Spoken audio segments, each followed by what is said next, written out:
AP రాజకీయాల్లో ఇప్పుడు ఆసక్తికరమైన పరిస్థితులు నడుస్తున్నాయి.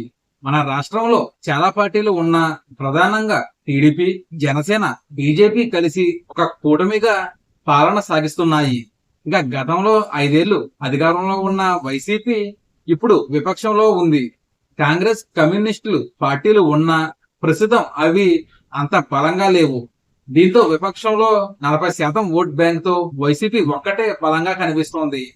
ఈ మధ్య కాలంలో వైసీపీ నుంచి చాలా మంది నేతలు కూటమి పార్టీలోకి జంప్ అయ్యారు. కానీ అలా వెళ్ళిన వాళ్ళకి అక్కడ ఆశించిన స్థాయిలో గుర్తింపు, ప్రాధాన్యత దక్కడం లేదని టాక్ నడుస్తోంది.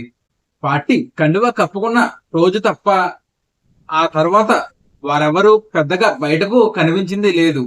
దీంతో మిగిలిన నాయకులు కూడా పార్టీ మారాలా వద్దా అని ఇప్పుడు రెండోసారి ఆలోచనలో పడ్డారట.